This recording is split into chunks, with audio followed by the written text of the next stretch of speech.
We're going to do this a little bit backwards because I'm going to start with the passage that doesn't begin in Joshua.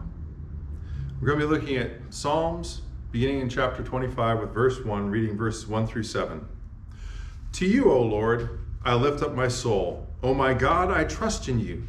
Do not let me be put to shame. Do not let my enemies exult over me.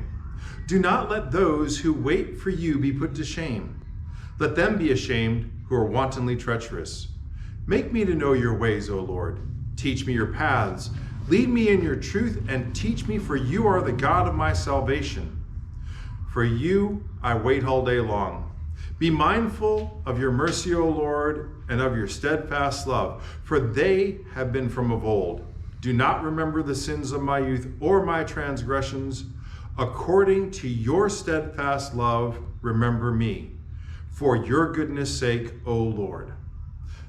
When David is appealing to God, he's not appealing to God because of David's goodness. Think about those last words I read. For your sake, because of your goodness. Because of your goodness, don't hold my sin against me. Because of your goodness, help me. David is not relying on David's goodness. David is relying on God's goodness when he's appealing to God in this instance. And if we continue verses 8 through 10, good and upright is the Lord. Therefore, he instructs sinners in the way. He leads the humble in what is right and teaches the humble his way. All the paths of the Lord are steadfast love and faithfulness for those who keep his covenant and his decrees. David's acknowledging the qualifier. For those who keep his commandments and follow his decrees. There's a condition. And the condition is God's condition. He's the one that set the standards. He's the one that created those decrees. David's acknowledging that at the same time that he's asking for God's help, acknowledging that salvation comes from God. And then finishing off the chapter, verse 11 and following. For your name's sake, O Lord, pardon my guilt, for it is great. Who are they that fear the Lord? He will teach them the way that they should choose. They will abide in prosperity, and their children shall possess the land. The friendship of the Lord is for those who fear him, and he makes his covenant known to them. My eyes are ever toward the Lord, for he will pluck my feet out of the net. Turn to me and be gracious to me, for I am lowly and afflicted. Relieve the troubles of my heart and bring me out of my distress. Consider my affliction and my trouble, and forgive all my sins. Consider how many are my foes, and with what violent hatred they hate me. O guard my life and deliver me.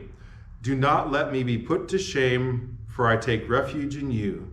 May integrity and uprightness preserve me, for I wait for you. Redeem Israel, O God, out of all its troubles. David is appealing to God because of God's goodness. David is regularly acknowledging his own shortcomings. The troubles he's talking about are troubles he brought upon himself. Admittedly, in the first part of David's life, he flees from Saul not because of David's issues, but because of Saul's issues. But when David becomes king, it's David's issues that plague David. It's David's sin that brings about consequence in his life, in the life of Israel as a kingdom. And yet, at the same time that David is dealing with these sin problems, is dealing with a nation that's in turmoil, his one son will temporarily overthrow him and will seek David's death. Saul, as we know, as already mentioned, seeks David's death. But David is fully relying on God. David acknowledges his mistakes and acknowledges that God has set the standard and acknowledges the ones whom God directs are those who know enough to fear God, to recognize the power and the authority of God. And I didn't bring it. I thought about it, but I decided, no, it's not the right thing to do. A gun, and I'm going to use my finger. It's not loaded.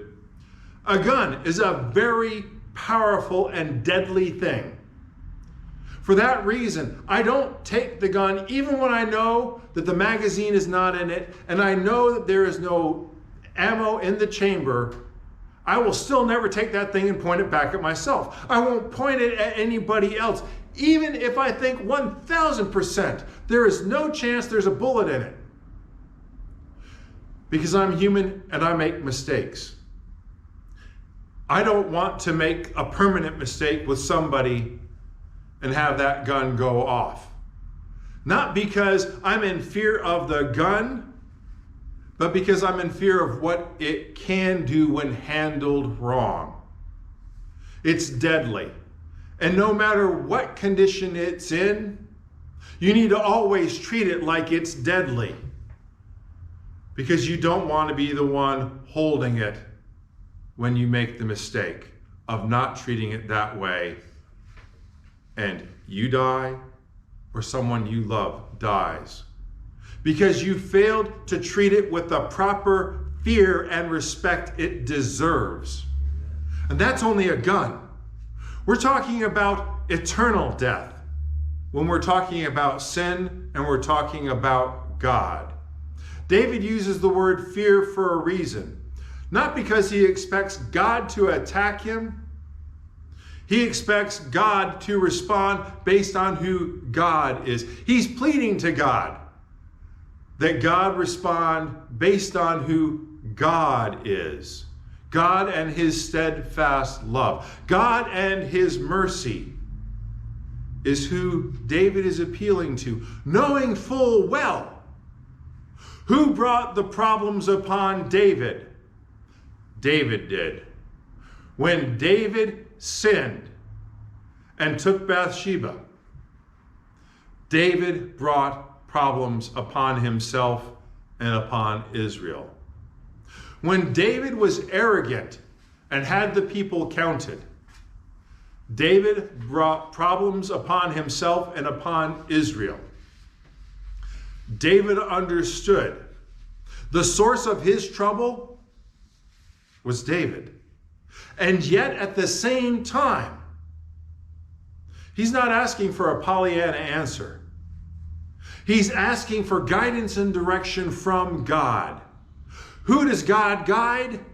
He guides the sinners. But he also guides those who understand and fear him, not because they're expecting him to be a God of retribution for no reason whatsoever, but because they understand that in being a just God, there is consequence when we act unjustly, when we ignore his decrees, when we ignore his teachings. If you've been listening to the lessons from Wednesday night on Joel chapter 1, it's a chapter entirely of consequence. There is no redemption talked about in chapter 1 because they brought the consequence on themselves by their actions. It's not until halfway through chapter 2 that we start to talk about redemption, but it's redemption based on God's terms. Now, I want you to keep that in mind when we look at Joshua chapter 8. Because in Joshua chapter 8, we're talking about what happens immediately after they find out about Achan and his sin. And Achan and his family die. 8 verse 1. Then the Lord said to Joshua, "Do not fear or be dismayed. Take all the fighting men with you and go up now to Ai. See, I have handed over to you the king of Ai with his people, his city, and his land." Like I said, God isn't holding it over their head. "Oh, you all made a mistake. You didn't come to me first in prayer to find out what I was going to tell you. And because you didn't find out, 36 men died because of Achan's sin." He's not pointing the finger back and saying, "I am remembering your mess up." He's a God of love and compassion. They've already turned to God, sought God's answer, found out from God. The things that were supposed to be destroyed, the things that were supposed to be dedicated, that didn't happen because Achan took it for himself. He took clothes, and I still can't get over that one. Going into battle with a sword, expecting to run into other people who have a sword, and what's he doing? Looking around saying, whoa, that looks real good and would look good on me. That was beyond me. I can sort of get the silver and the gold. I so can't get the clothes idea. But when you don't care about the God who parted the seas, about the God who just knocked down the wall, because you care so much about yourself, I guess that's where Achan was at. But that's not where we're at right now in chapter 8 with verse 1. God's saying, don't fear. I am with you because you sought me. When I told you the problem, you acted. You did what you were supposed to do. You rid the sin from the community. And now I'm giving Ai into your hands. You need to understand how puffed up they had become with themselves prior to this. They were saying, oh yeah, we spied out Ai. It's only going to take 2,000 to 3,000 men. No, that's more than enough. If you read chapter 8, you find out there were 12,000 there in Ai. 2,000 to 3,000 to take out 12,000. Those aren't the kind of odds I would say were good odds. But they were so full of the idea, God's with us, we're going to win. And yet they went forward without God. We can't lose sight of whose side we're on and who's in charge. In Psalms 25, David made it clear from beginning to end. Who was in charge? It was God who was in charge. And I'd like to look at the last part of Joshua 8, beginning with verse 30. Then Joshua built on Mount Ebal an altar to the Lord, the God of Israel, just as Moses, the servant of the Lord, had commanded the Israelites, as it is written in the book of the law of Moses, an altar of unhewn stones on which no iron tool has been used. And they offered on it burnt offerings to the Lord and sacrificed offerings of well-being. And there in the presence of the Israelites, Joshua wrote on the stones a copy of the law of Moses, which he had written. All Israel, alien as well as citizen, with their elders and officers, their judges, stood on opposite sides of the ark in front of the Levitical priests who carried the ark of the covenant of the Lord.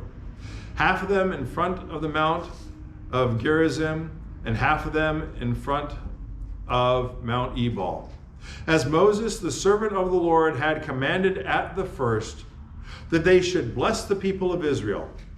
And afterward he read all the words of the law, blessings and curses, according to all that is written in the book of the law. There was not a word of all that Moses commanded that Joshua did not read before all the assembly of Israel, and the women and the little ones and the aliens who resided among them. They won the battle. If you think about it like a football game, they won the game. Woohoo! Go home party. Let them enjoy their win. No. That's not what he did. They won at Ai the second time because they listened to God. And when they won, instead of going out and celebrating, the thing that Joshua did was make sure that the hearts of the people were turning to God. He redid the things that Moses had done. He established an altar of unhewn stones. He had the words of the law read, both blessings and curses, to remind them, yes, God was with them. Yes, God had enabled them to take the land. God was the power behind the fall of Jericho. God was the power behind the fall of Ai. God was going to be the power of every victory they would have if they went forward with God. And to remind them of that fact, That's why Joshua did what he did. Because it's important to keep in mind, it's not about me. It's about God. It's not about the victories I will accomplish, because I'm going to accomplish those victories through God's power acting in me. I'm not the source. I'm a tool. I'm a tool used to his glory. And I need to remember, the glory doesn't come from me, it comes from God. Then in doing right, I am only doing what I've been asked to do. Sometimes, like now, it's hard to remember where we stand. It was only weeks and months ago we were talking regularly about streets burning. We're still talking now about the COVID virus. It's a little bit harder to remember what we were talking about at the beginning of the year. We were talking about, let's jump even farther back. The second lesson that I taught in the men's class, I brought an article with me, posted it in a Christian newspaper. It actually wasn't an article, it was an ad. And the ad was, here's who to contact if you need help closing your building and dealing with the assets when the building and you are no longer together and meeting in that location because you're closing the church. That trend hasn't changed. The numbers continue to go down. Things are going wrong, and they're going wrong for a reason. And it's not because the outside world has just become that tempting. It's because we, God's children, haven't been striving to be more and more the children he desires us to be. Joshua read to them the law, the blessings, and the curses. The reason why he did that is twofold. One is to remind them this is serious, and you just saw this serious happen when we lost 36 people, when Achan and his family died. But it's also to remind them the blessings are just as serious as the curse.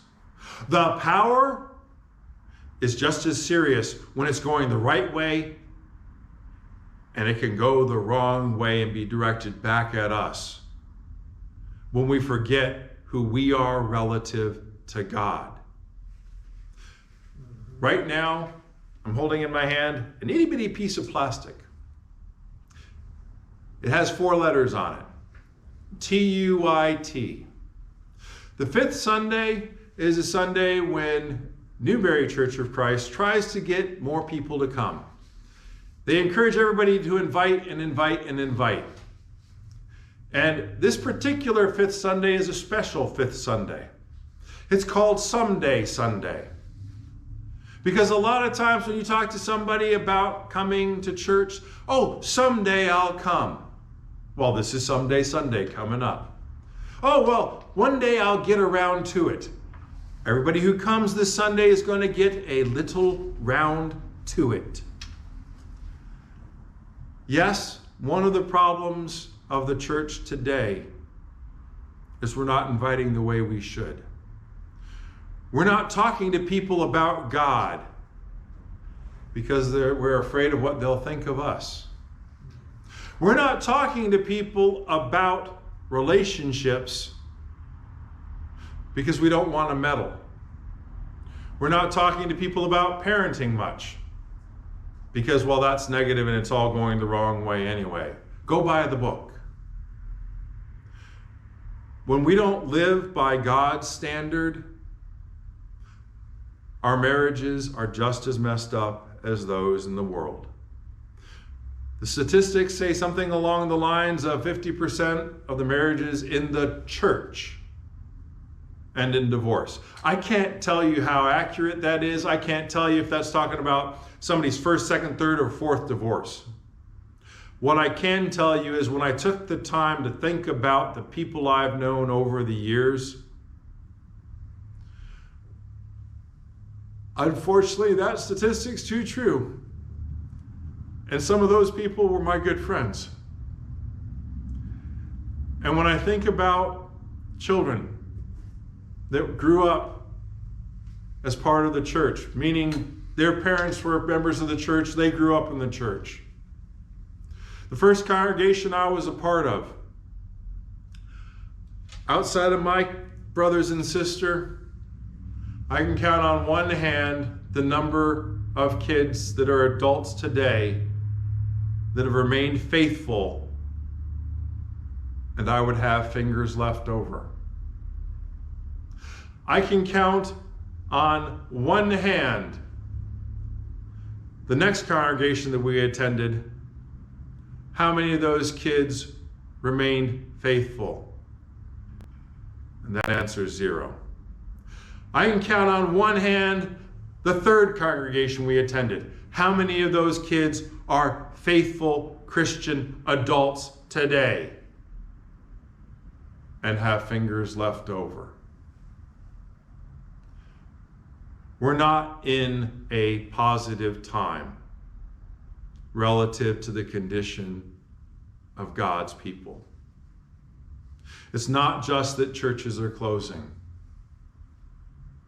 We've been failing because we don't want to always be reminded about what we're commanded to do. We don't want to be reminded about what we're told we shouldn't do. We just think if we talk about it, we sing about it, we sort of treat it nice and light and easy, that everybody will just get along. If you don't work at becoming better, it doesn't accidentally happen. If you don't work at overcoming the sin in your life, it doesn't just accidentally happen. And I'll be honest, I was cruising along in life until my first semester in college as far as the master's program goes. And I was told, okay, spiritual growth and development. You're going to meet with somebody on a weekly basis, and you're going to be working on one of the positives, and you're going to be working on getting rid of one of the negatives that they list when they list off fruit of the Spirit. Because that does list both the good and the bad. You got the positive that are listed there as the fruit of the Spirit, and you also have a whole list of negatives. And I can tell you, after working on that first semester, I did real good on the negative. Every time it would come up, I would remember what I was working on, and I would control myself, and I wouldn't get into an argument. And then when it came to the positive, I would fail. And it frustrated me to no end. Because every time I came up against the positive was self-control. I was blowing it left, right, and center. It wasn't until after the semester was over, and I had pretty much failed all semester long as far as I could see, that every time I'd finish off a day, yeah, you blew it. Another day, yeah, you blew it. When the semester was over was finally when I got a bit of self-controlling gear and was able to go in the right direction. It took me an entire semester to get positive moving forward because I was working on it. Prior to that semester, I wasn't really making an effort. I was a good person. I wasn't that bad a person. Yeah, I'd think about trying to be better. I'd think about trying not to do some of the wrongs I would do. But I wasn't making an effort. And I'll put this in terms everybody's heard before. If you don't plan to succeed, you're planning to fail. For too long, we haven't been planning to succeed in the church. Amen. We've been coming together, talking about God's good, talking about the good we should be, the bad we shouldn't be, but we haven't actively been working to become more the children of God that God desires, to become less the sinful creatures that we've been in the past. And because we haven't planned to work it out, It hasn't been changing. Oh, wait. Yes, it has. And we've already just talked about that. Because of the example of the parents, most of that generation is gone. Because of the example, 50% of marriages are ending in divorce. Because of that example, doors are closing. It's not because of the world. It's not because of the congregations. It's because individuals aren't taking it into their heart and aren't taking the responsibility to grow more and more like Christ daily, to grow less and less like the world daily. It's not because I'm striving to be everything in the fruit of the Spirit. I'm not because I'm striving to overcome everything in the sin department. I'm picking one each time because that's what I have to do for my class, but because that's what I can focus on. And if you think about the list of the fruit of the Spirit and the multiple times that list gets given in the New Testament, add to. You're building. It's like addition and subtraction, multiplication, division. You don't start out with multiplication and division. You start out with addition and subtraction. And then you build on that. You may learn fractions or decimals. And you build on that, and you learn multiplication and division. And you build on that, and you do geometry, and you do algebra, and you do all these things. And then when you get to the end of it all, you come back, and you iron out a bit of the stuff that may have been going a little bit awry. And you work at it because you use it. How do we know what is good? By application of God's word in our life. That's how we're able to know good. Because if all you do is read it and don't apply it, you're not going to know what the answer is when you hit a real world situation. Because real world situations don't match up one-to-one what you find in the text. It's not until your eyes and ears and brain are trained to recognize the things you see based on God's word, because you've been applying God's word, that you're able to make real right decisions in this world. You can't be, as we used to jokingly say, a paper engineer. Meaning you could pass the exam, but you couldn't apply a bit of it when you were out in the field. You can't be a paper Christian. You were bought with the blood of Christ. That was real world action. It wasn't just paper. He lived it. We're expected to do the same. He fought temptation and overcame it. We're called to do the same. Joshua, when they won the battle of Ai, reminded the people, this isn't just about winning the battle. I'm setting up these unhewn stones to remind us of the God who gave us the victory. I'm reading all the words of Moses, the good and the bad, to remind us we're a called people, called to his purpose.